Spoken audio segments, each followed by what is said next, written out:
तो यो WhatsApp guys होंगे। तो आज हम लोग देखने वाले हैं the family real life horror story. और shout out to आस्टिक Mishra ji. आप देख सकते हैं। हाँ जी मित्रों, welcome back with a new horror story. New horror story है ना, न्यू हॉरर स्टोरी। चलो इसका थोड़ा सा स्क्रीनशॉट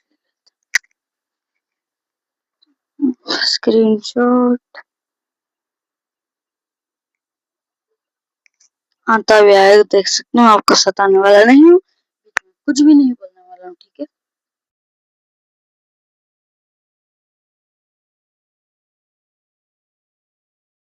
एंड भाई back to back horror stories आ रही है, लेकिन एक चीज नहीं आ रहा है, वो है व्यूज। भाई मैं मजाक सेट के बता रहा हूँ, देखो अभी टाइम है कमबैक करने का, इसलिए मैं वीडियोस वगैरह डाल रहा हूँ। एंड भाई अभी तुम लोग वीडियो देख ही नहीं रहे हो, तो भाई हमने जितने भी पिछले हॉरर स्टोरीज डाली है, जिसने भी नहीं देखा है भाई जाकर देख लेना, क्योंकि भाई हम लोग अभी ट्राई कर रहे हैं कि हर संडे हॉरर स्टोरी डालने का सुबह 11 बजे। तो भाई जितने भी लोगों ने सब्सक्राइब नहीं किया है भाई सब्सक्राइब करके एंड बेल आइकन का ऑप्शन आएगा उसको ऑल पर सेट कर दो। इससे ये होगा कि भाई मैं जब भी हॉरर स्टोरी डालूंगा सबसे पहले तुम लोगों के पास वीडियो पहुंच।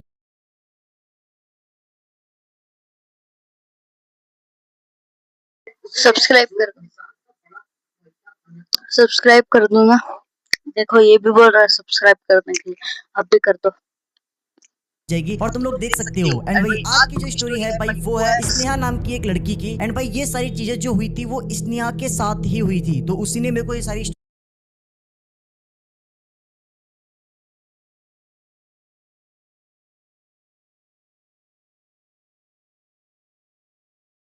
चीजें जो हुई थी वो स्नेहा के साथ ही हुई थी, तो उसी ने मेरे को ये सारी स्टोरीज बताई है, वो भी मेल के ऊपर। तो विदाउट वेस्टिंग टाइम आज की अपनी स्टोरी को स्टार्ट करते हैं। तो ये स्टोरी है स्नेहा नाम की एक लड़की की, जो कि मुंबई में अपनी फैमिली के साथ एक। गाइस आपको थैंक यू जो आपने मुझे 5000 व्यूज दिए हैं। 5000 व्यूज मेरे वीडियो में। कमेंट भी अच्छा करो, कमेंट भी करते जाओ, जिससे वाइटी वाइटी वाइटी डालते जाओ।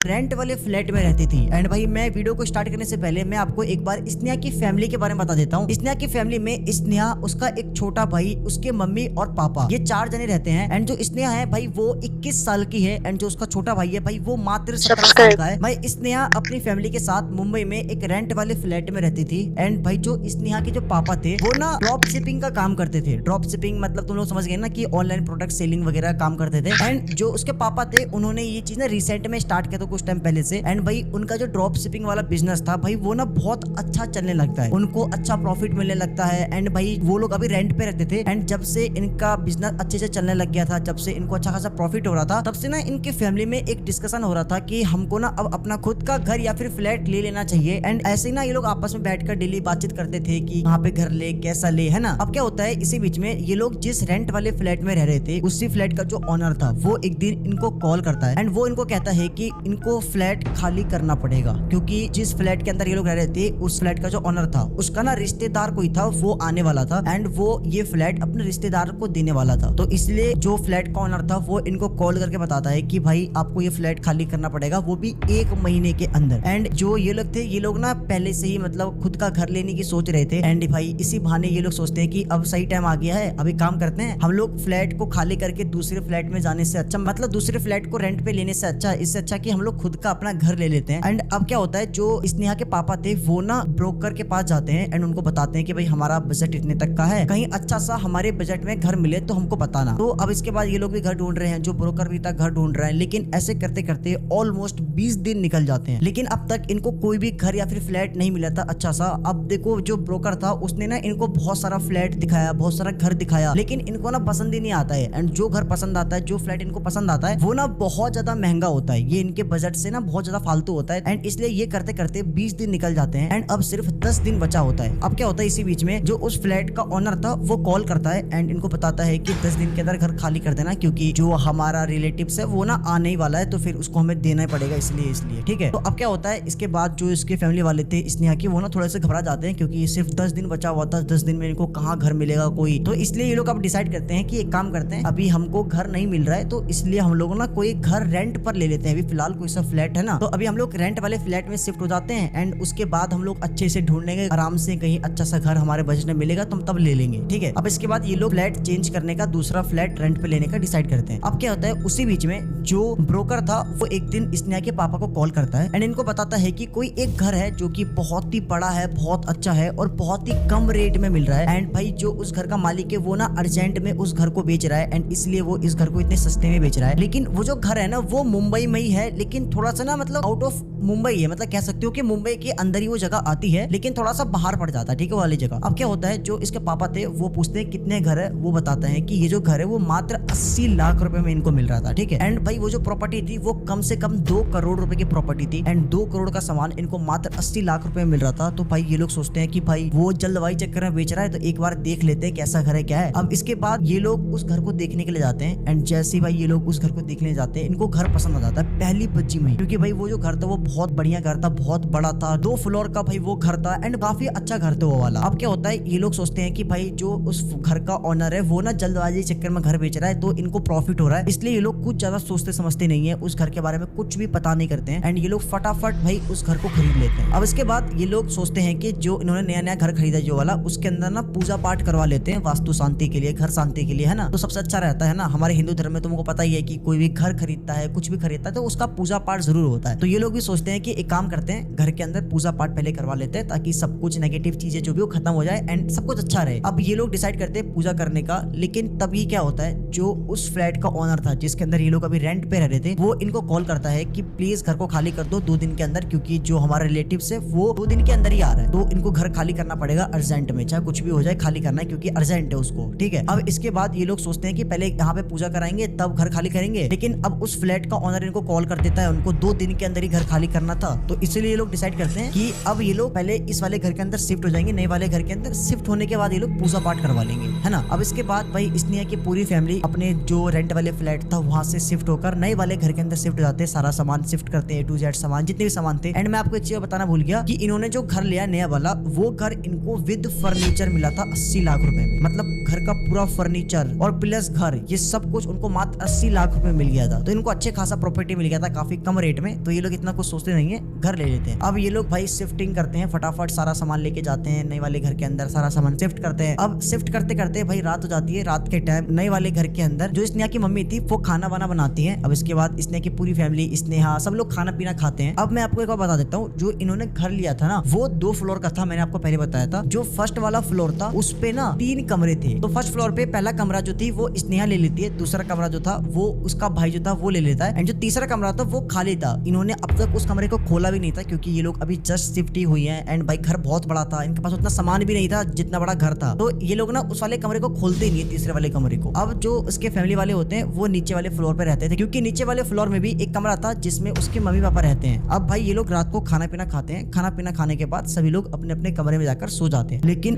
अगले दिन क्या होता है, सुबह करीब 5 बजे स्नेहा को अपनी मम्मी की रोने की आवाज आती है, वो भी बहुत जोर जोर से। स्नेहा नींद में होती है, वो नींद से उठती है एंड वो देखती है कि उसकी मम्मी की रोने की आवाज आ रही है, वो भी बहुत जोर जोर से। स्नेहा भाई बाहर निकलती है कमरे से एंड वो देखती है कि उसकी मम्मी, उसके पापा और उसका भाई सभी लोग नीचे खड़े हुए हैं एंड जो उसकी मम्मी थी वो ना बहुत जोर जोर से रो रही थी। जैसे ये चीज स्नेहा देखती है वो भाग कर नीचे जाती है एंड वो पूछती है भाई से क्या हुआ, मम्मी क्यों रो रही है, क्या हुआ। तो उसका भाई बताता है कि जो हमारी मौसी थी उनकी डेथ हो गई एंड जो उसकी मौसी थी ना वो उनकी ना पहले से तबियत खराब हो रखी थी, उनका इलाज चल रहा था, उनको कोई बीमारी थी एंड सडनली उनकी डेथ हो जाती है। एंड ये लोग अभी रिसेंटली नए वाले घर के अंदर शिफ्ट हुए थे एंड इन्होंने ना डिसाइड किया था कि शिफ्ट होने के 2-3 दिन बाद ना घर के अंदर पूजा पाठ करेंगे, लेकिन जैसे ही उसकी मौसी की डेथ होती है तो भाई ये तो प्लान ही कैंसिल हो जाता है पूजा पाठ वाला। अब इसके बाद जो स्नेहा के पापा थे वो स्नेहा को कहते हैं कि बेटा अभी हमको ना जाना पड़ेगा। एंड मैं आपको बता दूं कि जो उसकी मौसी थी वो मुंबई में ही रहती थी, ज्यादा दूर नहीं था, वहां से करीब 3-4 घंटे का रास्ता था, ठीक है। तभी स्नेहा के पापा स्नेहा और उसके भाई को कहते हैं कि अभी मुझे और तुम्हारी मम्मी को मौसी के यहाँ पे जाना पड़ेगा, उनकी अंतिम संस्कार जो क्रिया वगैरह होता है उसके लिए, तो तुम दोनों घर में लड़ाई झगड़ा मत करना, साथ में रहना एंड हम लोग आ जाएंगे जितना जल्दी हो सके, 1-2 दिन के अंदर हम लोग मैक्स टू मैक्स आ जाएंगे, तो तुम दोनों घर में ही रहना जब तक। स्नेहा बोलती है हाँ पापा आप लोग जाओ, हम लोग रह लेंगे, आप टेंशन मत लो, आप जाओ आराम से। एंड तभी जो स्नेहा का छोटा वाला भाई था वो ना जिद करने लगता है कि पापा मैं भी जाऊंगा, मैं भी जाऊंगा, मैं भी जाऊंगा, क्योंकि जो उसकी मौसी का लड़का था ना उसकी और स्नेहा की भाई की काफी अच्छी दोस्ती थी, काफी अच्छी बॉन्डिंग थी, तो वो ना बहुत ज्यादा रो रहा था, तो इसलिए बोलता कि पापा मैं जाऊंगा, वो मेरा दोस्त है, मेरा भाई है, तो मैं उसे समझाऊंगा, प्लीज मुझे ले चलो, मुझे ले चलो। तो इसके बाद वो बहुत जिद करने लगता है, तो इसलिए स्नेहा के पापा बोलते हैं कि तू भी चल हमारे साथ। अब स्नेहा, स्नेहा की मम्मी और स्नेहा के भाई, ये तीनों जने भाई उसके मौसी के घर के लिए निकल जाते हैं। एंड जो स्नेहा होती है वो उस टाइम अपने घर में बिल्कुल अकेले होती है। स्नेहा के मम्मी पापा एंड उसके भाई के जाने के करीब 15 मिनट बाद ना स्नेहा को बहुत तेज की भूख लगती है, तो फिर इसलिए स्नेहा नीचे आती है। वो किचन में जाकर अपने लिए खुद के लिए मैगी बनाने लगती है। एंड जैसे वो किचन में जाती है उसी टाइम उसके घर का कोई डोरबेल बजाता है। एंड जैसी भाई डोरबेल वो सुनती है, वो सोचती है कि अभी कौन है, क्योंकि वो लोग नए नए उस घर के अंदर शिफ्ट हुए थे, वहाँ पे वो किसी को जानते तक नहीं थे। तो इसलिए वो जाती है, दरवाजा खोलती है। एंड जैसी वो दरवाजा खोलती है वो देखती है कि दरवाजे के बाहर उसका भाई खड़ा हुआ है। एंड जैसे भाई वो ये देखती है कि उसका भाई खड़ा है, वो पूछती है भाई तू यहाँ क्या कर रहा है, तू तो मम्मी पापा के साथ बाहर गया हुआ था ना, क्या हुआ, तू वापस क्यों आ गया। तो उसका भाई सिर्फ इसको इतना कहता है कि मम्मी पापा ने मुझे घर भेज दिया, उन्होंने कहा कि बहन घर में अकेली है और नए नए हम लोग इस वाले घर में शिफ्ट हुए हैं, तो तुझे डर लगेगा, इसलिए उन्होंने मुझे वापस घर भेज दिया। तो एक काम कर, तू मेरे को ना भूख लगी पड़ी थी इसकी, तो मेरे लिए कुछ बना दे। तो उसकी बहन बोलती है चल ठीक है आजा फटाफट। ये लोग दरवाजा लॉक करते हैं। दरवाजा लॉक करने के बाद उसकी बहन बोलती है कि मैं मैगी बना रही हूँ अपने लिए, तू खाएगा ना। कह रहा हाँ मैं खाऊंगा, बना। उसका भाई बोलता है। अब इसके बाद जो उसका भाई था वो टीवी ऑन करता है। एंड टीवी ऑन करने के बाद ना वो सोफे पे बैठकर टीवी देखने लगता है। जो उसकी बहन थी वो किचन में जाती है, किचन में जाकर मैगी बनाती है। एंड मैगी बनाने के बाद वो 2 कटोरे में मैगी लेके आती है, एक अपने लिए एक अपने भाई के लिए। एंड जैसे वो मैगी लेकर हॉल में आती है वो देखती है कि टीवी चल रहा है लेकिन उसका भाई वहाँ पे है ही नहीं। तो वो क्या करती है, वो दोनों कटोरी वाली मैगी जो थी वो टेबल के ऊपर रखती है। एंड वो अपने भाई को बुलाने लगती है कि भाई कहाँ है, अरे भाई आजा, मैगी बन गया, आजा यार आजा भाई। उसका जो भाई था वो कुछ भी रिप्लाई नहीं देता। वो सोचती है कि जो उसका भाई है वो मजाक कर रहा है उसके साथ, तो बोलता है आजा भाई मैगी तैयार है यार, आजा आजा। लेकिन उसके भाई का कुछ भी रिप्लाई नहीं आता है। तो फिर वो क्या करती है, वो टीवी लेती है, टीवी को रिमोट से बंद कर देती है। एंड वो अपने भाई को ढूंढने के लिए उसके कमरे में चली जाती है, ऊपर फर्स्ट फ्लोर पे। उसको लगता है कि शायद वो अपने कमरे में चला गया होगा। एंड जैसे वो उसके कमरे में जाती है वो देखती है कि उसके कमरे में कोई भी नहीं है, कोई है ही नहीं। अब इसके बाद स्नेहा अपने कमरे में ढूंढने जाती है, क्या पता उसका भाई वहाँ छुपक के बैठा है। तो वो अपने कमरे में जाती है लेकिन उसका भाई वहाँ पे भी उसको नहीं मिलता है। अब इसके बाद वो चिल्ला रही है भाई कहाँ पे है, आजा भाई कहाँ पे, आजा। मैं आपको उसके भाई का नाम बताना भूल गया, उसका नाम था राकेश। तो वो चिल्ला रही है भाई कहाँ पे है, आजा राकेश कहाँ पे है, आजा। लेकिन उसके भाई की तरफ से कुछ भी रिप्लाई नहीं आ रहा था। वो सोचती है कि उसका भाई उसको डराने की कोशिश कर रहा है एंड नया घर है इसलिए वो बोल रही है भाई आजा भाई, मैं नहीं डरने वाली हूँ, आजा आजा। एंड अब इसके बाद क्या होता है, जो तीसरा वाला कमरा था मैंने आपको बताया था कि इन्होंने अभी तक ओपन नहीं किया था। स्नेहा उस तीसरे वाले कमरे की तरफ जाती है चेक करने के लिए, क्या पता उसका भाई उस तीसरे वाले कमरे में तो नहीं है। वो देखती है कि कमरा बाहर से लॉक लगा पड़ा है। एंड वो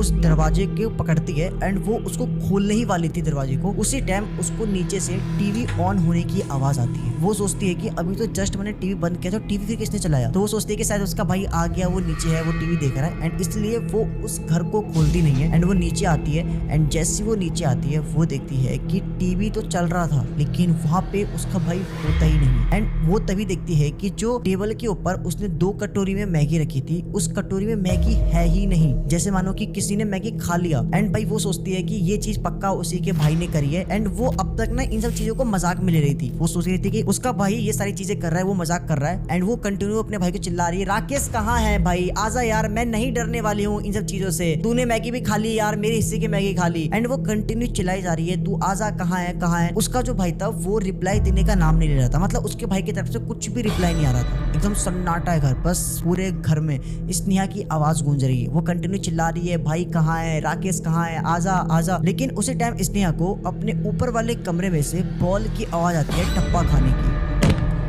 टप टप। एंड भाई वो आवाज जैसे सुनती है वो सोचती है कि जो उसका भाई है वो पक्का ऊपर ही है एंड वो छुपा कर रहा है, वो उसको प्रैंक करने की कोशिश कर रहा है, उसको डराने की कोशिश कर रहा है। स्नेहा भाई वो भाग कर ऊपर जाती है एंड वो फिर से उसका भाई का कमरा चेक करती है, वो अपना कमरा चेक करती है, उसको कहीं नहीं मिलता है। एंड स्नेहा नोटिस करती है कि वो जो बॉल के टप्पा खाने की आवाज आ रही थी वो ना उसी तीसरे वाले कमरे के अंदर से आ रही थी, जिस कमरे को इन्होंने अब तक एक बार भी खोला नहीं था। एंड इसलिए स्नेहा क्या करती है, वो उस कमरे के दरवाजे को पकड़ती है एंड जैसे ही वो उस दरवाजे के लॉक को ऐसे खोलती है उसी टाइम उसको अपने किचन में से बर्तन गिरने की आवाज आती है। एंड कंटिन्यू बहुत सारे बर्तन गिरने की आवाज आती है एक साथ। एंड जैसे ही भाई ये बर्तन गिरने की आवाज सुनती है तो वो क्या करती है, वो ना उस कमरे के अंदर जाती नहीं है। उसने उस कमरे का दरवाजा खोल दिया था लेकिन वो उस कमरे के अंदर जाती नहीं है। वो भाग कर जाती है किचन में देखने के लिए कि भाई उसका भाई किचन में तो नहीं है एंड बर्तन गिरने की आवाज कहाँ से आ रही है। एंड जैसी वो किचन में जाती है वो देखती है कि किचन में कोई भी नहीं है लेकिन उसके किचन का पूरा बर्तन नीचे गिरा पड़ा है। कांच के जो बर्तन थे, प्लेट्स वगैरह थे, वो टूटे पड़े थे। एंड भाई जैसे ही इसने ये चीज दिखती है स्नेहा का एकदम सर घूम जाता है। स्नेहा बहुत गुस्से से लाल हो जाती है। उसको यही लग रहा था कि ये सारी चीजें जो उसका भाई है वही कर रहा है एंड इसलिए भाई वो चिल्लाती है अपने भाई के ऊपर, राकेश तू पागल वागल है क्या, मजाक की भी हद होती है, पूरा बर्तन गिरा दिया, कांच के बर्तन टूट गए, मम्मी मुझे मारेगी, तुझे तो कुछ नहीं कहेगी। अब इसके बाद स्नेहा किचन के सारे बर्तन को उठाती है एंड वो बहुत ज्यादा गुस्सा हो गई थी। उसको यही लग रहा था कि ये सारी चीजें उसका भाई कर रहा है एंड वो कंटिन्यू चिल्ला रही है, भाई कहाँ पे है, आजा यार, हद होती है किसी चीज की, तूने हद पार कर दी है, आजा आजा। एंड तभी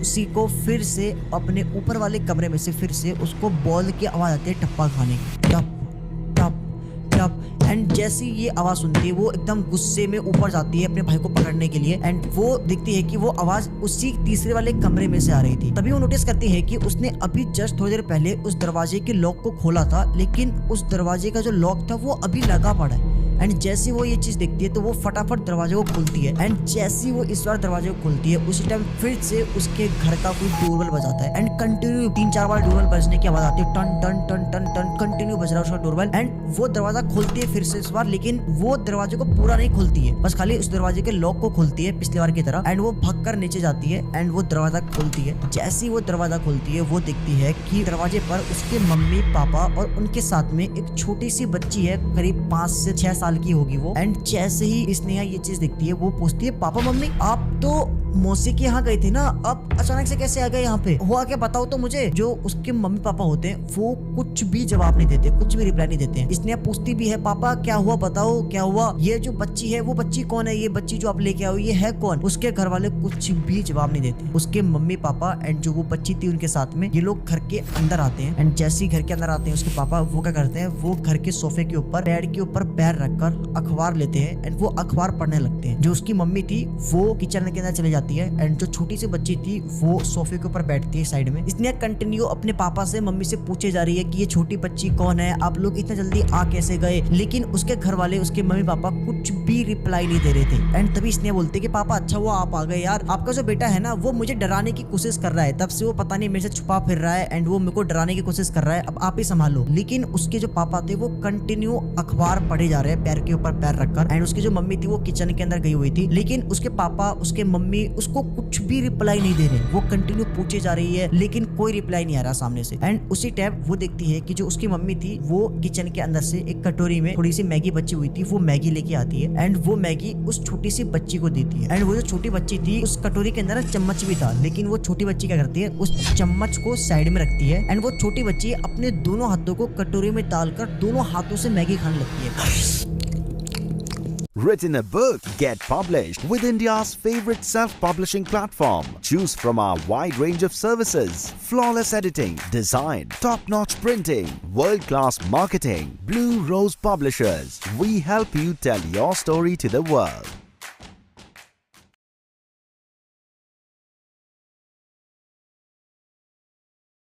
Hey guys, your Wi-Fi is literally sitting there doing nothing right now. No! But this little secret actually pays off. It's called HoneyGain.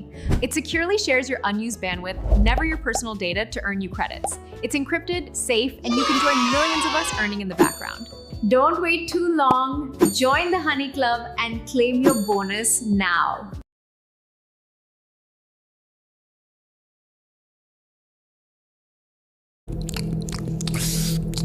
मतलब वो जो बच्ची थी बहुत ही वियर्ड तरीके से मैगी खा रही थी। इसलिए उसको बोलती हुई बेटा आराम से खाओ, लेकिन वो बच्ची भी कुछ भी रिप्लाई नहीं दे रही, बस वो कंटिन्यू दोनों हाथ से मैगी खाई जा रही है, कंटिन्यू मैगी खाई जा रही है। एंड ये चीज स्नेहा को थोड़ी सी वियर्ड लगती है कि भाई उसके घर वाले कुछ रिप्लाई नहीं दे रहे हैं एंड ये बच्ची है कौन। वो कंटिन्यू पूछती हुई मम्मी से, मम्मी है कौन ये बच्ची, ऐसा ये क्यों खा रही है, वो कुछ भी रिप्लाई नहीं देती है। एंड उल्टा जो उसकी मम्मी थी वो दोबारा किचन में चली जाती है, उसके बातों का कोई भी जवाब नहीं दे रहा है एंड इसलिए स्नेहा गुस्सा हो जाती है एंड वो गुस्सा होकर अपने कमरे में चली जाती है। एंड जैसे वो अपने कमरे में जाती है एंड वो ना बैठकर अपने फोन चला रही थी एंड गुस्से में थी, भाई क्या हो गया, सभी लोग मेरे साथ ऐसा बर्ताव क्यों कर रहे हैं। तो इसने सोचती है कि हो सकता है कि मम्मी पापा अभी मौसी के वहां से आ रहे हैं तो सबका मूड खराब होगा, इसलिए तो वो ना फोन चलाने लगती है। अब वो जब फोन चला रही थी तभी अचानक से स्नेहा को अपने भाई की बहुत जोर से चिल्लाने की आवाज आती है, बहुत जोर से। एंड जैसे स्नेहा ये चीज सुनती है, स्नेहा भागकर बाहर आती है एंड वो देखती है कि उसके भाई के चिल्लाने की जो आवाज थी वो ना उस तीसरे वाले कमरे में से आ रही थी। एंड जैसी वो तीसरे वाले कमरे की तरफ जाती है, वो देखती है कि वो तीसरा वाला कमरा बाहर से लॉक है, कुंडी लगा रखी है। लेकिन जस्ट अभी कुछ टाइम पहले ही ये दरवाजा तो स्नेहा ने खोला था ना, एंड उससे पहले भी स्नेहा ने खोला था, लेकिन स्नेहा को बाद में फिर से वो दरवाजा लगा हुआ मिला था। एंड अभी थोड़ी देर पहले फिर से स्नेहा ने उस दरवाजे को खोला था एंड फिर से वो दरवाजा स्नेहा को लगा हुआ मिल रहा है। एंड स्नेहा को सोचते समझती नहीं है, वो दरवाजा खोलती है एंड जैसे वो दरवाजा खोलती है वो घर का लाइट जलाती है एंड वो देखती है कि उस घर में कोई है ही नहीं, कोई भी नहीं है। एंड उसको कंटिन्यू उसी घर के अंदर से अपने भाई के चिल्लाने की आवाज आ रही थी, लेकिन उस घर में तो कोई है ही नहीं। एंड वो सोचते कि शायद उसको कोई वहम हुआ होगा एंड इसीलिए वो उस घर को लॉक करती है फिर से एंड वो अपने कमरे में जाकर बैठ जाती है। एंड जब वो अपने कमरे में फोन चला रही होती है तभी उसको पीछे से एक हल्की सी हवा आती है, इस तरह जैसे मानो कि किसी ने फूंक मारी हो। एंड भाई वो सोचती है कि शायद उसका भाई है पीछे। एंड जैसे वो पीछे देखती है तो पीछे कोई भी नहीं होता। एंड भाई ये चीज़ उसको थोड़ी सी वियर्ड लगती है क्योंकि उसका जो पंखा था वो बंद था, तो ये हवा कहाँ से आई। एंड उसी टाइम सडनली अचानक से फिर से स्नेहा को अपने भाई की चिल्लाने की बहुत जोर से आवाज आती है, जैसे कि उसके भाई को कोई मार रहा हो। एंड उसका भाई कंटिन्यू चिल्लाया जा रहा है। वो फिर से बाहर आती है, वो देखती है कि वो आवाज फिर से उसी कमरे में से आ रही है। एंड इस बार वो सोचती है कि चलो पिछली बार एक बार मेरा वहम हो सकता है, लेकिन बार बार वहम थोड़ी हो सकता है। एंड इस बार स्नेहा फटाफट वो दरवाजा खोलती है एंड जैसे वो दरवाजा खोलती है वो देखती है कि कमरे की लाइट अपने आप ही जली पड़ी है, जबकि उसने कमरे की लाइट बंद करी थी। एंड वो देखती है कि उसका भाई एक कोने में बैठा हुआ है एंड उसके हाथ में एक बहुत ही बड़ा चाकू है एंड वो उस चाकू से कंटिन्यू अपने लेफ्ट वाले हाथ में कंटिन्यू वार करे जा रहा है। कंटिन्यू मतलब उसके हाथ से खून निकला जा रहा है एंड वो बहुत चिल्ला रहा है, खुद मार रहा है, खुद चिल्ला रहा है। एंड जैसे ही वो ये चीज देखती है वो बोलती है भाई तू क्या कर रहा है, भाई तू पागल हो गया क्या। वो जाती है, उसका हाथ पकड़ती है, चाकू छीनने की कोशिश करती है, लेकिन वो फिर भी कंटिन्यू चाकू मारा जा रहा है अपने हाथों में, कंटिन्यू चाकू मारा जा रहा है। एंड जैसे ही वो ये चीज देखती है वो भाग कर जाती है नीचे मम्मी को बताने के लिए, मम्मी पापा आपका बेटा ऊपर कमरे में क्या कर रहा है, वो चाकू मार रहा है अपने हाथों में। एंड जैसे ये बात स्नेहा अपने पापा को बताती है तो उसके पापा जो थे वो कुछ भी रिप्लाई नहीं देते। मतलब समझ रहे हो कि उनका बेटा हाथों में चाकू मार रहा है, लेकिन जो उसके पापा है वो कंटिन्यू अपने पैर के ऊपर पैर रखकर कंटिन्यू पेपर पढ़े जा रहे हैं। एंड वो चिल्ला रही है, बता रही है पापा वो मर जाएगा, वो कंटिन्यू मारे जा रहा है चाकू अपने हाथों में, लेकिन उसके पापा कोई भी रिप्लाई नहीं दे रहे। एंड तभी स्नेहा देखती है कि वो जो छोटी बच्ची थी वो ना टीवी ऑन करती है एंड वो टीवी देखने लगती है। स्नेहा चिल्ला रही है, रो रही है, लेकिन उसके पापा को, उस छोटी बच्ची को कुछ भी फर्क नहीं पड़ रहा है। स्नेहा मम्मी को बुलाती है, मम्मी प्लीज, मम्मी जल्दी आओ, मर जाएगा मम्मी, राकेश मर जाएगा, वो मारे जा रहा है कंटिन्यू। एंड उसकी मम्मी किचन से बाहर आती है एंड वो जैसे ही किचन से बाहर आती है तो वो बहुत जोर से हंसने लगती है। एंड जैसे ही उसकी मम्मी हंसने लगती है उसी टाइम उसके पापा जो थे वो भी बहुत जोर से हंसने लगते हैं। जो छोटी बच्ची थी वो भी बहुत जोर से हंसने लगती है। स्नेहा एकदम पागल की तरह हुई पड़ी है, वो बोल रही है बारह पापा बचा लो, मर जाएगा, वो चाकू मारे जा रहा है और आप यहाँ पे हंस रहे हो, आपका ही बेटा है, बचा लो उसे। लेकिन वो कुछ भी नहीं सुनते हैं एंड वो कंटिन्यू,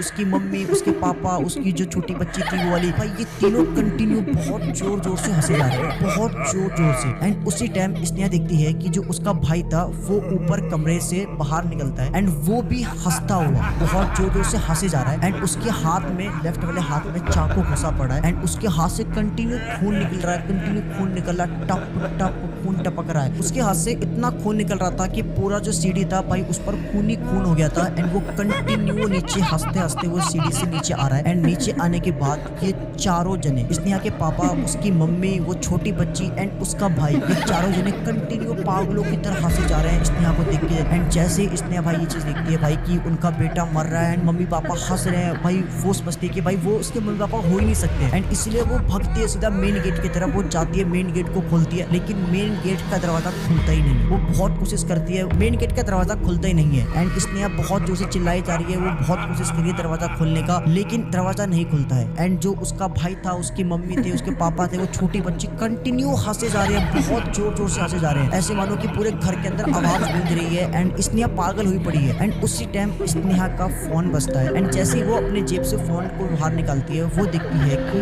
फोन उसके पापा का था। एंड जैसे ही वो ये देखती है कि फोन पापा का है एंड वो वो फिर से अपने पापा की तरफ देखती है कि उसके पापा तो बहुत जोर जोर से हंस रहे हैं, तो पापा फोन कैसे कर रहे हैं। एंड वो पापा का फोन उठाती है एंड जैसे पापा का फोन उठाती है बोलती पापा पापा आप कहाँ पे हो। सामने से उसके पापा का रिप्लाई आता है कि बेटा तुम्हें पता था हम लोग यहाँ पे मौसी के यहाँ पे आए हुए हैं। एंड जैसी ये चीज स्नेहा सुनती है भाई वो दिखती है कि उसके पापा उससे कॉल पे बात कर रहे हैं, लेकिन सामने उसके जस्ट उसी के पापा की शकल का एंड उसी की मम्मी की शकल का उसी के भाई की शकल का 3 जने खड़े हुए हैं, साथ में एक छोटी बच्ची खड़ी हुई है एंड वो बहुत जोर जोर से हंस रही है। एंड भाई ये जैसी दिखती है स्नेहा भाई वो समझ जाती है कि भाई कुछ ना कुछ तो गड़बड़ है। वो सारी चीज उसी टाइम अपने पापा को कॉल पे बताती है एंड उसके पापा बताते हैं कि जितना जल्दी हो सके वहां से बाहर निकल। उसके पापा बोलते हैं जितना हो सके जल्दी बाहर निकल। इसका स्नेहा भाग कर सीधा किचन में जाती है। एंड शॉकिंग बात तो ये थी कि जो उसके मम्मी पापा थे, जो उसके भाई थे, जो छोटी बच्ची थी, वो ना स्नेहा को कुछ भी नुकसान नहीं पहुंचा रही थी, बस वो कंटिन्यू हंसे जा रहे हैं स्नेहा की तरफ देख देख के, कंटिन्यू हंसे जा रहे हैं। स्नेहा भाग के जाती है किचन में क्योंकि किचन में ना खिड़की था, वो खिड़की खोलती है जैसे तैसे करके एंड वो खिड़की से बाहर निकलती है। एंड बाहर निकलने के बाद वो अपने पापा को कॉल करती है, बताती है कि पापा मैं बाहर आ गई पापा। लेकिन घर के अंदर वो सभी लोग कंटिन्यू हंसे जा रहे हैं एंड उसके पापा बताते हैं कि जितना जल्दी हो सके तू वहां से ऑटो पकड़, मैं ऑनलाइन पैसे पे कर रहा हूँ, तू जितना जल्दी हो सके वहां से निकल और फटाफट अपने मामा के यहाँ पे पहुंच जा, क्योंकि जो उसके मामा थे वो वहीं पे रहते थे, करीब 1-1.5 घंटे का रास्ता था। तो स्नेहा फटाफट रिक्शा पकड़ती है एंड वो अपने मामा के यहाँ पे जाती है। एंड उसके जस्ट अगले दिन जो स्नेहा के पापा थे वो ये लोग घर पे आते हैं। घर पे आने के बाद ये लोग ना वहाँ के आसपास के लोगों से उस घर के बारे में पता करते हैं कि भाई क्या सीन था, कैसे क्या था। तो इनको पता लगता है कि इस घर में एक फैमिली रहती थी जिनका खुद का बिजनेस था एंड उनके बिजनेस में ना इतना ज्यादा लॉस हो गया कि वो लोग ना कर्जे में डूब गए, बहुत ज्यादा उनको लॉस हो गया। उसकी फैमिली में एक छोटी सी बच्ची एंड उनका एक छोटा सा बेटा एंड हस्बैंड वाइफ, ये 4 जन रहते थे। एंड उनके ऊपर भाई इतना ज्यादा मतलब कर्जा हो गया था कि भाई अगर वो लोग उनका ये वाला घर भी बेच देते ना फिर भी कुछ नहीं होने वाला था, बहुत उनको कर्जा हो जाता है। तो इसीलिए उसके पेरेंट्स क्या करते हैं भाई, वो पॉइजन खा लेते हैं एंड वो अपने बच्चे को भी पॉइजन खिला देते हैं। एंड उसी दिन के बाद से भाई उस घर में उस पूरी फैमिली की आत्मा भटकती है एंड जो भी इस घर को खरीदता है भाई वो उसको परेशान करती है, हार्म नहीं पहुंचाती है। शॉकिंग बात तो ये है कि वो फैमिली किसी को हार्म नहीं पहुंचाती है, किसी को नुकसान नहीं पहुंचाती है, बस लोगों को डराती है एंड उस घर के अंदर किसी को रहने नहीं देती है। अब तक जितने भी लोगों ने इस घर को खरीदा है भाई सभी ने लॉस में, अगर किसी ने 1 करोड़ का खरीदा है तो भाई वो 80 लाख में बेच के निकल जाता है, क्योंकि भाई वो जो आत्मा थी भाई वो उनको परेशान करती थी। तब से उस घर के अंदर भाई वो फैमिली की आत्मा भटकती है एंड वो किसी को भी उस घर के अंदर रहने नहीं देती है, किसी को आने तक नहीं देती है। एंड स्नेहा ने ये सारी चीज लाइव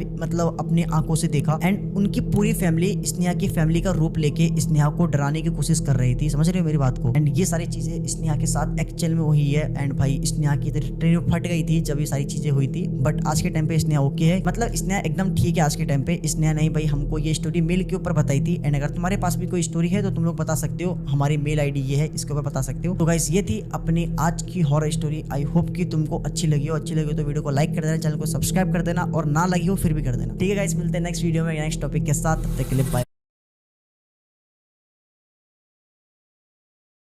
ब्रो गाइस ये थी हमारी फर्स्ट वीडियो में, आपको भी मिलता हूं अपनी सेकंड वीडियो में।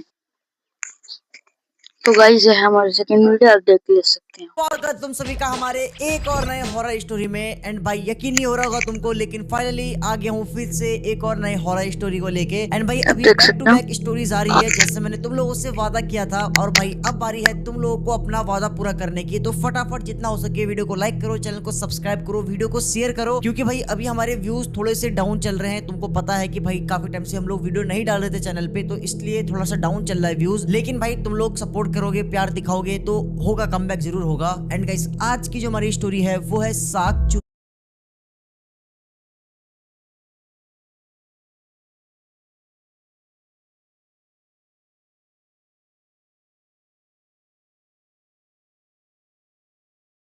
तो मैं आपको ये वाले नहीं दे सका।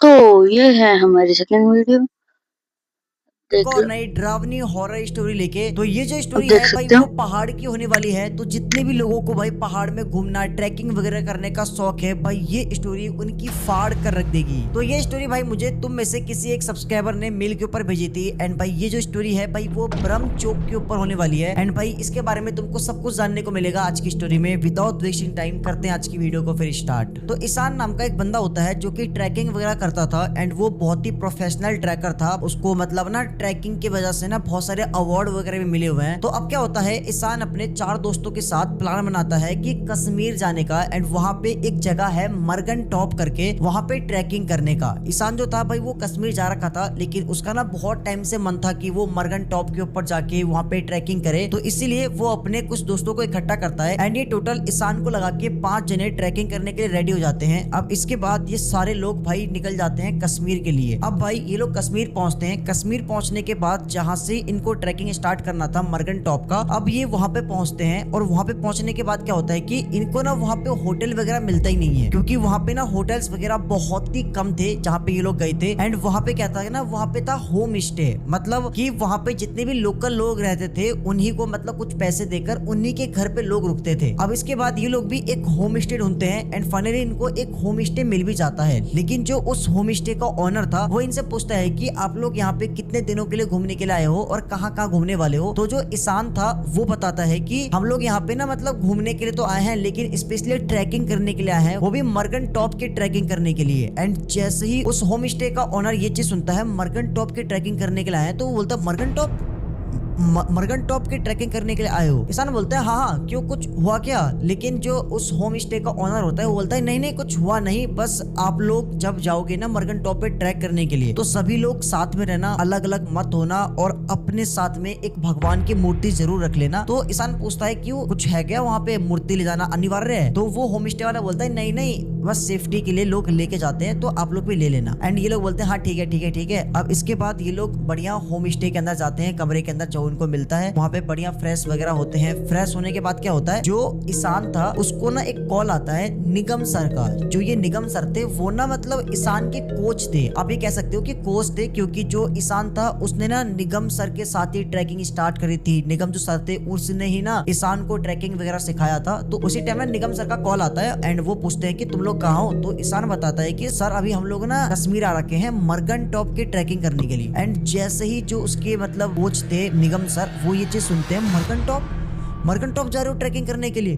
बोलते हैं हाँ क्यों, क्या हुआ? बोलते हैं नहीं नहीं वो तो बड़ी खतरनाक जगह है। तो ईशान बोलता है हाँ खतरनाक जगह है तभी तो मजा आएगा ना ट्रैकिंग करने के लिए। तो वो जो निगम सर थे वो बोलते हैं कि चाहे कुछ भी हो जाए तुम लोग अकेले मत रहना, जितने भी लोग आए हो सब लोग साथ में रहना, और चाहे कुछ भी हो जाए अकेला मत निकलना, सब साथ में रहना, और भगवान की एक मूर्ति जरूर ले लेना। एंड जैसे ही ईशान ये चीज सुनता है तो भाई वो एकदम शॉक्ड हो जाता है, क्योंकि अभी थोड़ी देर पहले ही जो उस होम स्टे का ओनर था उसने भी यही सेम चीज कहा था कि ऊपर जाओगे मर्गन टॉप पे ट्रैक करने के लिए तो भगवान की मूर्ति ले लेना, सब साथ में रहना। अब यही सेम चीज जो निगम सर है वो भी यही कह रहे हैं कि भाई सब साथ में रहना, मूर्ति ले लेना। तो ईशान पूछता है कि सर कुछ है क्या यहाँ पे? अभी कुछ टाइम पहले जो यहाँ का ओनर था वो भी हमको यही बात कह रहा था। तो जो निगम सर थे वो बोलते नहीं नहीं ऐसा कुछ भी नहीं है, बस वो जो जगह है ना वो थोड़ी सी ना मतलब डरावनी है, खतरनाक है, तो इसलिए सेफ्टी के लिए लोग मूर्ति ले लेते हैं और सभी लोग साथ में रहते हैं। निगम जो सर थे उनको ना मतलब हर जगह की नॉलेज थी, क्योंकि वो प्रोफेशनल ट्रैकर थे और उन्होंने मतलब मोस्टली हर जगह ट्रैकिंग कर रखी है, तो उनको ना हर जगह के बारे में नॉलेज होती है। तो इसलिए वो उनको सारी चीजें बताते हैं कि ऐसा करना ऐसा करना, सारी चीजें बता देते हैं। ठीक है, अब इसके बाद जो ईशान था वो बोलता है ठीक है सर ठीक है। अब इसके बाद ये लोग जितने भी लोग थे 5 लोग आपस में बैठते हैं, बढ़िया प्लानिंग करते हैं कि भाई कल सुबह सुबह निकलना है ट्रैकिंग करने के लिए 5 बजे। अब इन सब का प्लान बनता है, सभी लोग भाई डिसाइड करते हैं कि अब अगले दिन सुबह होते ही 5 बजे हम लोग ट्रैकिंग करने के लिए निकल जाएंगे, क्योंकि जो ट्रैकिंग का रास्ता थोड़ा लंबा था। अब ये लोग क्या करते हैं, जो उस होम स्टे का ओनर था उसको जाके बताते हैं कि हम लोग कल सुबह 5 बजे ना मर्गन टॉप की ट्रैकिंग करने के लिए निकल जाएंगे। एंड जैसे उसका ओनर ये चीज सुनता है तो बोलता है सुबह 5 बजे क्यों, इतना जल्दी क्यों?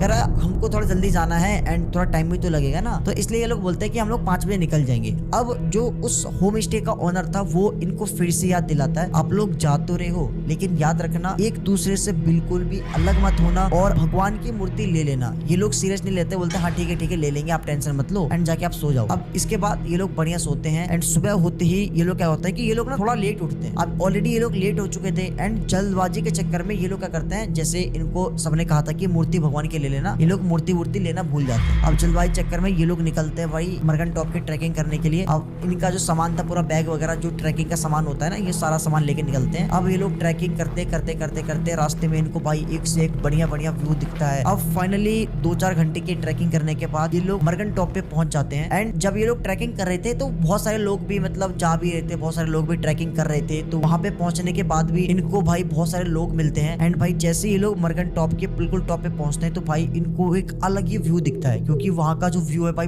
बहुत बढ़िया व्यू है भाई मतलब इतना प्यारा व्यू था कि ये सारे लोग बैठते हैं एंड बढ़िया ये लोग बैठते बैठते व्यू का एंजॉय ले रहे हैं। एंड उस टाइम ऑलमोस्ट दिन के 4 बज चुके थे। अब क्या होता है कि ये लोग फोटो क्लिक कर रहे हैं, मजे ले रहे हैं, व्यू का आनंद ले रहे हैं। बहुत सारे लोग जो प्रोफेशनल ट्रैकर थे, बहुत सारे लोग ट्रैकिंग करने आए थे, वो लोग भी ट्रैकिंग कर रहे हैं। अब क्या होता है धीरे धीरे ना शाम होने लगती है। और हाँ, मैं आपको एक चीज बताना भूल गया यार कि जो उस होम स्टे का ओनर था उन्होंने एक चीज इनको स्पेशली वार्निंग देते हुए कही थी कि चाहे कुछ भी हो जाए, रात को अंधेरा होने से पहले तुम लोग नीचे आ जाना घर पे। मतलब जो होम स्टे था यहाँ पे पहुंच जाना, रात को वहां पे मत रुकना, चाहे कुछ भी हो जाए, कितनी भी इमरजेंसी हो जाए। लेकिन इन्होंने कहा था कि हाँ ठीक है हम रुकेंगे नहीं रुकेंगे। अब क्या होता है जब ये लोग मर्गन टॉप पे पहुंच जाते हैं उस टाइम ऑलमोस्ट शाम हो जाता है, ठीक है 4 बज जाते हैं। अब जितने भी लोग वहां पे ट्रैकिंग करने के लिए आए थे सभी लोग धीरे धीरे भाई नीचे उतरने लगते हैं, सभी लोग जाने लगते हैं। लेकिन जो ये सारे जने थे इनको ना बहुत मजा आ रहा था, मतलब कीड़ा काट रहा था इनके पिछवाड़े में तो भाई ये सारे जने क्या करते हैं, बढ़िया व्यू का एंजॉय ले रहे हैं, आपस में बातचीत कर रहे हैं, फोटो वगैरह क्लिक कर रहे हैं ऐसे करके।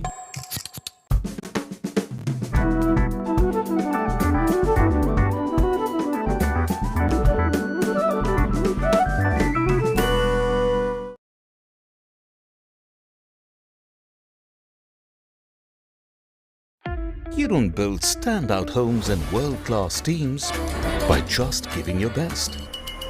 You build it when you go all in. You give it all heart. How's that? Birla Estates, built with all heart.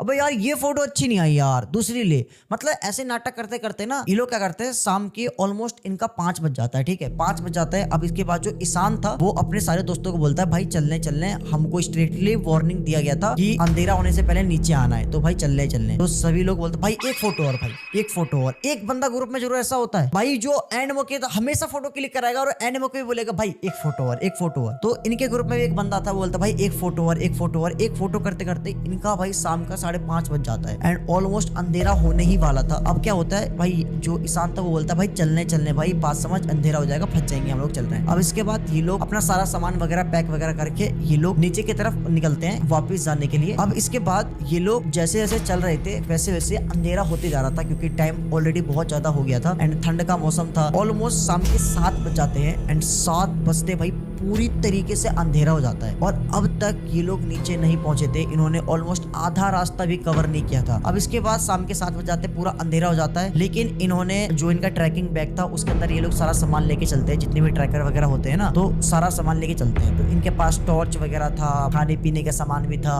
पानी की बोतल वगैरह सब कुछ इनके पास होता है, ठीक है। अब क्या करते हैं जो इनके दोस्त वगैरह थे ये लोग ना आपस में बोलते हैं कि यार भाई एक काम करते हैं ना, यहीं पे साइड में बढ़िया टेंट लगाते, रात भर यहीं पे रुकते, कैंप करते, कल सुबह चलेंगे, अभी अंधेरा हो गया है तो दिक्कत हो जाएगी यार, मजा नहीं आ रहा, ठीक है। तो सभी लोग बोलते हैं हाँ रुकते हैं। लेकिन जो ईशान था वो बोलता है नहीं भाई हमको स्ट्रिक्टली मना किया गया है कि अंधेरा होने से पहले आना है और तुम लोग कहले रुकते हैं। तो सभी लोग ईशान को बोलते हैं अरे कुछ नहीं होगा यार, यहाँ पे टेंट लगा रहे, बढ़िया खाने पीने का सामान अपने पास है, सब कुछ है, बढ़िया यहाँ पे बैठते हैं, एंजॉय लेते हैं, मजा करते हैं। तो ईशान भी मान जाता है। अब इसके बाद ये लोग एक अच्छी जगह पे टेंट लगाते हैं एंड टेंट लगाने के बाद बढ़िया ये लोग आग जलाते हैं। आग जलाने के बाद वो लोग आपस में बैठ के आग सेक रहे हैं, गाना गा रहे हैं, एकदम चिल कर रहे हैं, ठीक है। अब वहाँ पे ना इनके अलावा और कोई भी नहीं है, याद रखना जितने भी पहले के ट्रैकर आए हुए थे वो सारे के सारे ट्रैकर्स जा चुके हैं, इनके अलावा वहाँ पे और कोई भी नहीं है। ये लोग आप आसपास देखते भी है कि क्या पता कोई और भी हो, ट्रैकिंग कर रहा हो, रात में रुक गया हो, तो उनको यहाँ पे कोई भी नहीं दिखता है। लेकिन अब इसके बाद ये लोग आग जला के बढ़िया बॉनफायर जला के मजे ले रहे हैं, गाना गा रहे हैं, फुल एंजॉय कर रहे हैं। तभी अचानक से इनके ग्रुप में एक बंदा था जिसका नाम था आकाश, उसको लगती है टट्टी, बड़ी तेज की, वो भी बहुत तेज की अब इसके बाद आकाश जो था वो बोलता है इनको कि भाई मुझे पोटी आ रही है यार, मैं अभी आ रहा हूँ, ठीक है। इनके पास ऑलरेडी पानी वगैरह होता ही है, तो आकाश पानी वगैरह लेकर भाई अपना साइड में चले जाता है फ्री होने के लिए, भागने के लिए। ठीक है। अब क्या होता है कि जब आकाश गया था, आकाश को गए हुए 5 मिनट हो जाता है, 10 मिनट हो जाता है, 15 मिनट हो जाता है, 20 मिनट हो जाता है, आधा घंटा हो जाता है, लेकिन अब तक आकाश नहीं आता है। जो ये लोग थे, ये लोग आपस में बातचीत बना रहे हैं कि आकाश को दस्त लग गया, आकाश हगता बहुत ज्यादा है, ये मतलब ऐसे आपस में बातचीत कर रहे हैं। लेकिन ऑलमोस्ट जब 40 मिनट हो जाता है तो भाई ये लोग थोड़ा डर जाते हैं, ये लोग आवाज में लगाते हैं आकाश आकाश, लेकिन आकाश का कोई भी रिप्लाई नहीं आता है। एंड तभी अचानक से इनको आकाश की बहुत जोर से चिल्लाने की आवाज आती है कि बचाओ बचाओ मुझे। एंड जैसे ही भाई ये चीज ये लोग सुनते हैं, भाई ये सभी के सभी जितने भी दोस्त थे, ईशान वगैरह सब के सब भाई भगते हैं जिस तरफ आवाज आ रही थी आकाश की। ये लोग सारे लोग भग के जाते हैं। एंड भाई इनको आगे जाने के बाद कुछ दिखता ही नहीं, क्योंकि रात का टाइम था, अंधेरा था, इनके पास टॉर्च था, ऊपर से ठंड का मौसम था, तो धुंध हो रखी थी। एंड इसीलिए ये लोग डिसाइड करते हैं कि सभी लोग अलग अलग होके आकाश को ढूंढते हैं। इसलिए ये सारे लोग अलग अलग होके आकाश को ढूंढने लगते हैं, क्योंकि आकाश की चिल्लाने की आवाज आई थी बहुत तेज की और अचानक से वो बंद हो गई।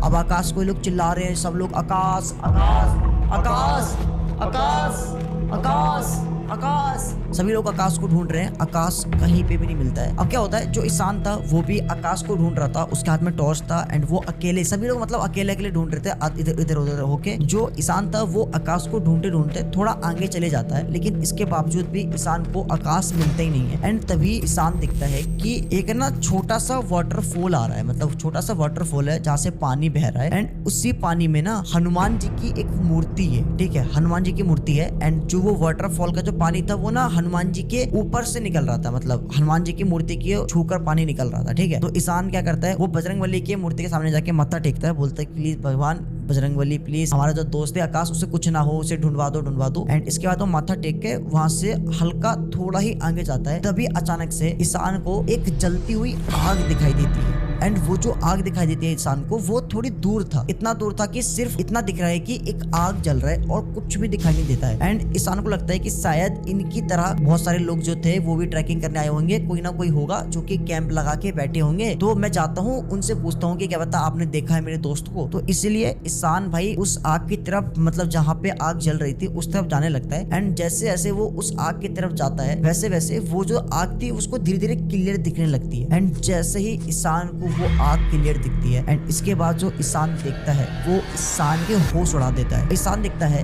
कि एक आदमी जिसकी हाइट 8 से 10 फीट है, कम से कम 8 से 10 फीट है, वो घुटनों के बल बैठा पड़ा है। एंड उस आदमी का एक सर है, और जो सर है उस पे बहुत सारे बाल है। एंड उसके सर के ऊपर एक और सर है, समझ रही हो। और जो उसके पहला वाला सर था उसका बाल और दूसरे वाले सर जो है उसका बाल आपस में बंद रखा है। एंड एक जटा टाइप की बंद रखा है पीछे साइड में, और उसके सर में जो बाल है जटा बंद रखी है, उसमें आग लगी पड़ी। एंड वो जो आदमी है वो घुटने के बल बैठा हुआ है। एंड उसके घुटने पे कोई तो है जिसे वो दानव जो है भाई वो कंटिन्यू उस इंसान को मारे जा रहा है। एंड उस जो दानव है, जो इंसान है, उसके ना हाथ जो नाखून है वो बहुत बड़े बड़े हैं, एटलीस्ट इतने लंबे लंबे नाखून है। वो क्या कर रहा है, वो अपने नाखून से, अपने हाथों से जो उसके घुटने पे आदमी जो भी बैठा पड़ा है उसको ऐसे चीर रहा है। एंड वो चीर के उसको खा रहा है, उसके मांस को।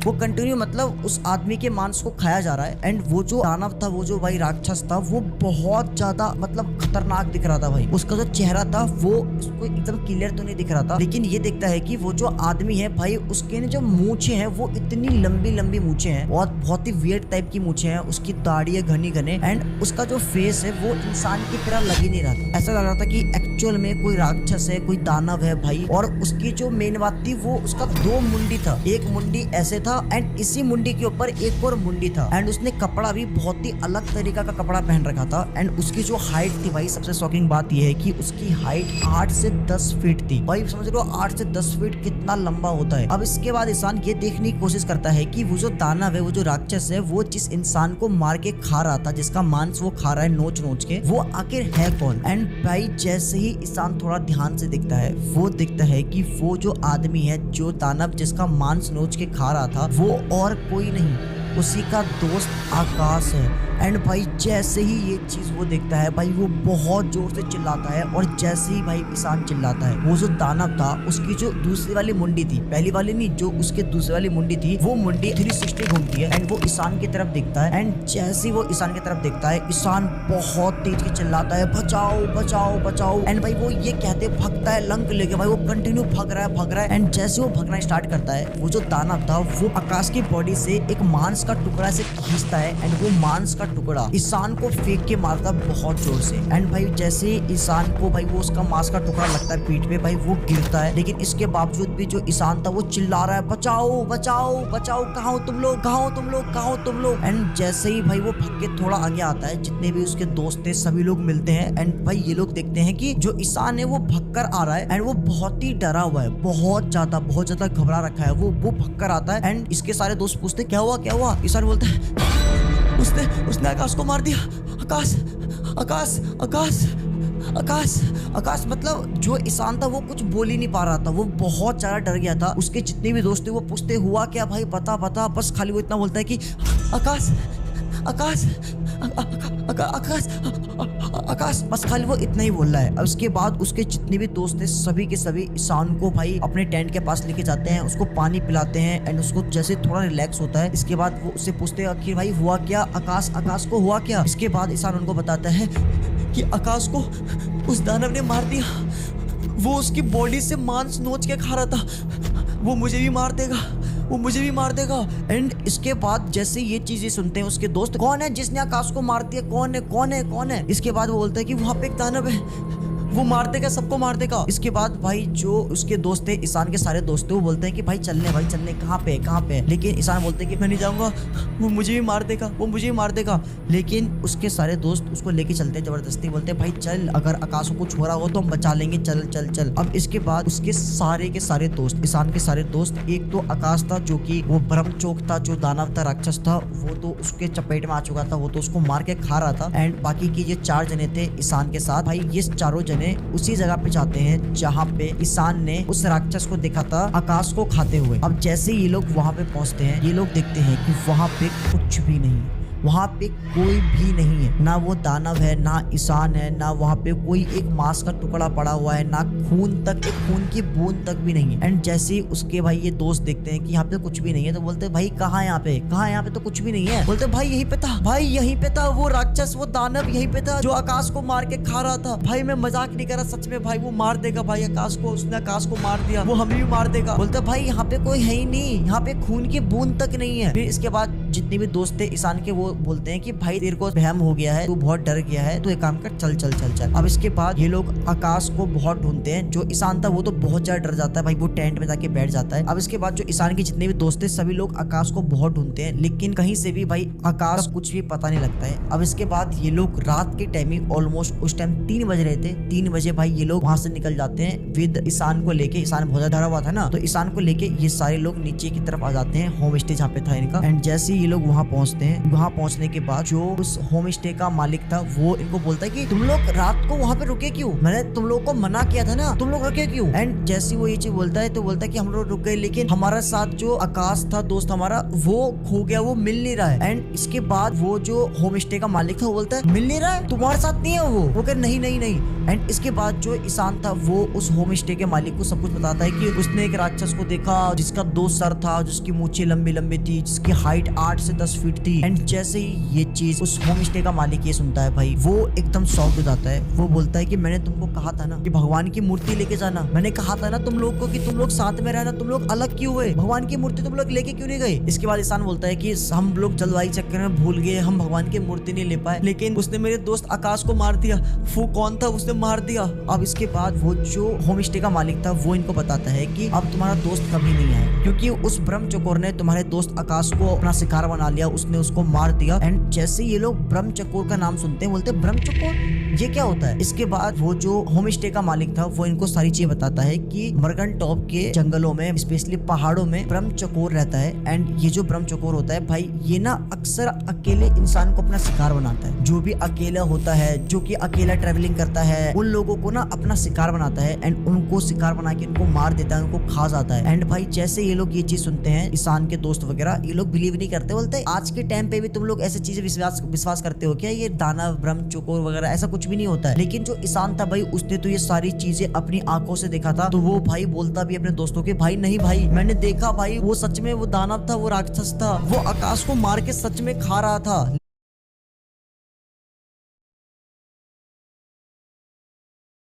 लेकिन जो ईशान के दोस्त थे वो बिल्कुल भी विश्वास नहीं करते इस चीज पे। एंड इसके बाद वो लोग क्या करते हैं, वो अपने दोस्त आकाश के मिसिंग की क्या करते हैं, पुलिस में कंप्लेंट कर देते हैं। अब इसके बाद पुलिस वगैरह आती है, इन्वेस्टिगेशन चालू होता है एंड पुलिस वगैरह उसी जगह पे जाते हैं जहाँ पे मतलब ईशान ने ये सारी चीजें देखी थी। तो भाई वहाँ पे जाने के बाद इनको कुछ भी नहीं मिलता, पुलिस वाले को भी। तो पुलिस वाले बोलते हैं कि चलो ठीक है, हमारी टीम आपके दोस्त को ढूंढने में लगी पड़ी है, अगर कुछ भी अपडेट होता है तो हम आपको बताएंगे। अब इसके बाद जितने भी ये सारे दोस्त थे, एक तो मर गया था, ब्रह्म चकोर के चक्कर में जाल में फंस गया था, लेकिन बाकी के जो 4 जने थे, ये चारों जने आते हैं होम स्टे में। भाई ये लोग बहुत परेशान होते हैं क्योंकि इनका एक दोस्त था आकाश भाई, वो मतलब मिल नहीं रहा है। एंड ईशान कह रहा है कि उसने एक दानव को मारते हुए, उसको खाते हुए देखा। एंड किसी को विश्वास नहीं हो रहा था ईशान की बातों पे, लेकिन फिर भी सभी लोग बहुत डरे हुए थे। अब इसके बाद ये लोग ना, जहाँ पे इनका होम स्टे था, उसी के बाहर बैठकर आपस में डिस्कस कर रहे होते हैं। लेकिन जो ईशान था वो बहुत ज्यादा डर गया था एंड इसलिए वो ना अपने कमरे में जा ही रहा होता है। तभी जो होम स्टे का ओनर होता है वो ईशान को कहता है कि अब वो ब्रह्म चकोर तुम्हें भी नहीं छोड़ेगा, क्योंकि जो एक बार ब्रह्म चकोर को देख लेता है, ब्रह्म चकोर उसको तब तक नहीं छोड़ता है, तब तक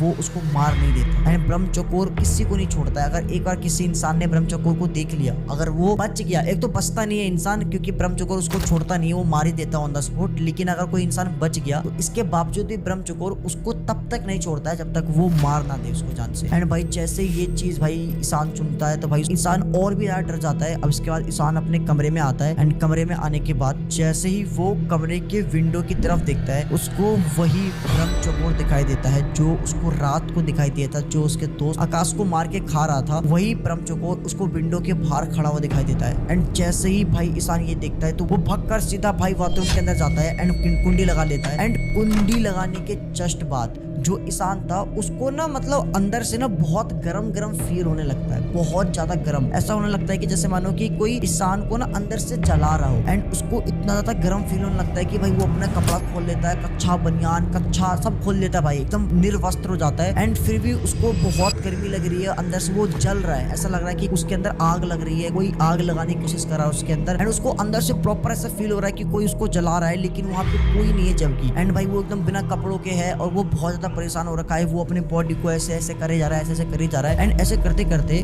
उसका ध्यान जाता है उसी वॉशरूम में लगे मिरर के ऊपर। एंड उसी मिरर के अंदर उसको वही ब्रह्म चकोर फिर से दिखाई देता है। एंड इस बार जो वो ब्रह्म चकोर था वो इस बार ईशान के तरफ हंस कर देख रहा था। एंड भाई उसकी जो मूछी थी वो बहुत ज्यादा लंबी थी, उसके 2 मुंडी थे, मैंने आपको पहले बताया था। एंड वो जो हंस रहा था वो दोनों फेस से हंस रहा था, एक नीचे वाले मुंडी से हंस रहा था और दूसरा जो फेस था उससे भी हंस रहा था। एंड वो बहुत ही क्रीपी सी स्माइल के साथ ईशान की तरफ देख के हंस रहा था। एंड जैसे ही ईशान भाई ये चीज देखता है, ईशान तुरंत से भाई शीशे के ऊपर हाथ मारता है और बहुत जोर से चिल्लाता है। जो उसके दोस्त वगैरह थे जो बाहर बैठे हुए थे सभी लोग आते हैं, जो होम स्टे का ओनर था वो आता है। सभी लोग देखते हैं कि ईशान निर्वस्त्र रखा है। फिर इसके बाद उसको चद्दर वगैरह देते हैं, वो चद्दर वगैरह उड़ता है। फिर उसके बाद वो बताता है कि ये सारी चीजें हुई, उसने अभी जस्ट ब्रह्म चकोर को देखा, उसने मिरर में देखा, उसको बहुत गर्मी लग रही थी अभी जस्ट। एंड भाई जैसे ही ये चीज उसको पता लगता है, होम स्टे के ओनर को, वो क्या करता है, वो फटाफट नीचे से मंदिर में चढ़ा हुआ माला लेकर आता है एंड वो ईशान के गले में पहना देता है। एंड जैसे ही ईशान के गले में वो माला पहनाता है तो ईशान को जो अंदर से बहुत गर्मी लग रही थी, आग जैसा लग रहा था, वो एकदम शांत हो जाता है। अब इसके बाद जो ईशान था वो एकदम नॉर्मल हो जाता है। और भाई उनको लगता है, जो ईशान के दोस्त वगैरह थे उनको लगता है कि ईशान जो है वो बहुत ज्यादा डर गया है, उसको बहुत वहम वगैरह हो रहा है एंड इसलिए वो ऐसा कर रहा है। लेकिन जो उस होम स्टे का मालिक था वो सारी चीज समझ गया था, क्योंकि ना वो लोकल के लोग थे, उनको सारी चीजें पता है कि भाई यहाँ पे क्या होता है ना, तो उनको सारी चीजें पता थी। अब इसके बाद जो उसके दोस्त वगैरह थे वो ना पुलिस में, मतलब पुलिस से बातचीत करने में थोड़ा बिजी हो जाते हैं, बाहर चले जाते हैं। लेकिन उसी टाइम जो उस होम स्टे का मालिक था वो ईशान को बताता है कि तुम्हें अब कोई नहीं बचा सकता। ईशान को अकेले में कह रहा है तुम्हें कोई भी नहीं बचा सकता है, क्योंकि ब्रह्म चकोर नहीं छोड़ेगा तुम्हें। ये सारी चीजें जो तुम्हारे साथ हो रही है वो ब्रह्म चकोर ही कर रहा है। तो इसके बाद जो ईशान था वो भाई उसके सामने हाथ जोड़ के कहता है कि प्लीज मुझे बताओ, इससे बचने का कोई रास्ता बताओ प्लीज, मुझे नहीं मरना अभी, मेरा दोस्त आकाश मर गया लेकिन मुझे नहीं मरना। एंड इसके बाद जो उस होम स्टे का मालिक था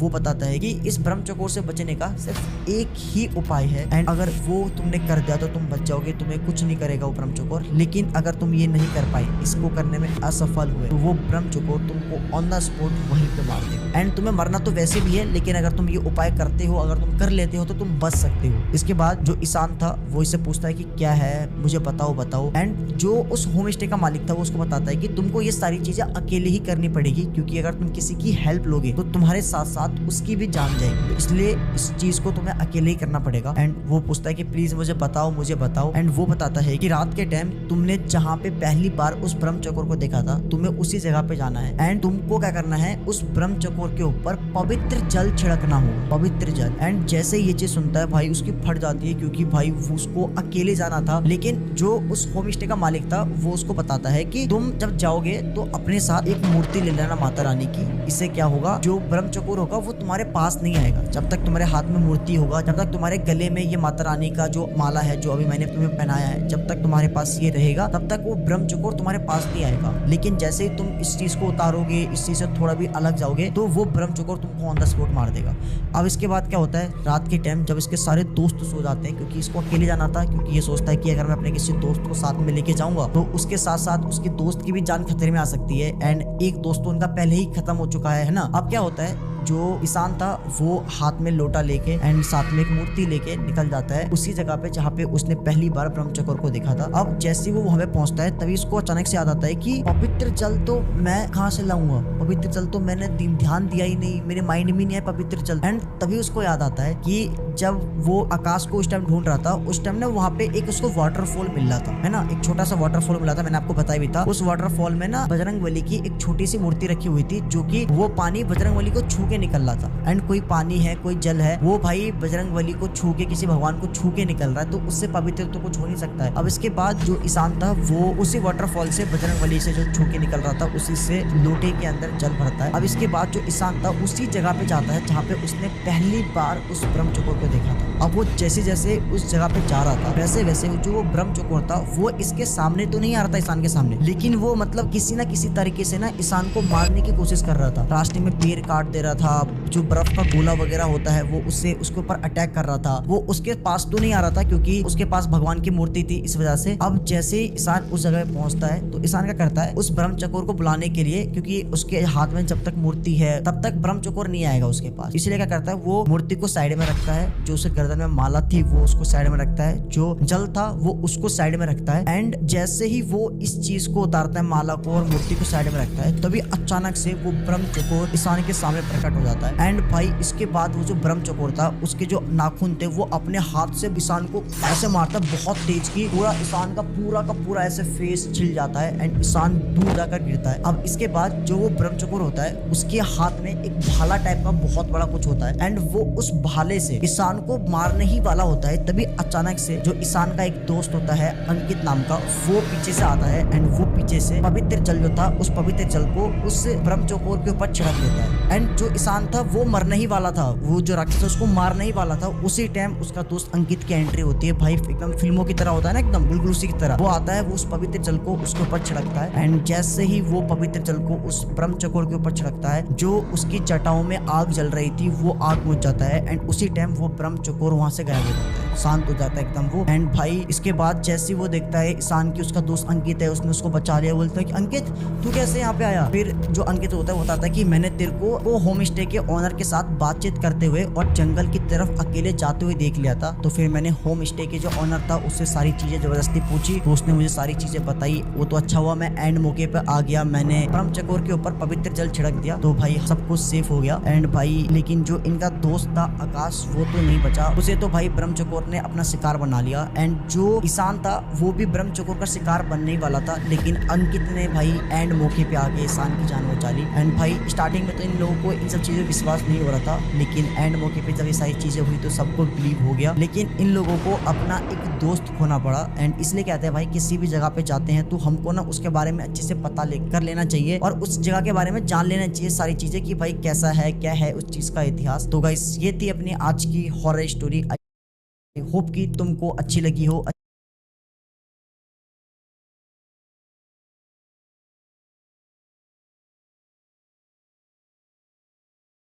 इतना था, मिलते हैं अपने नेक्स्ट वीडियो में, बाय बाय।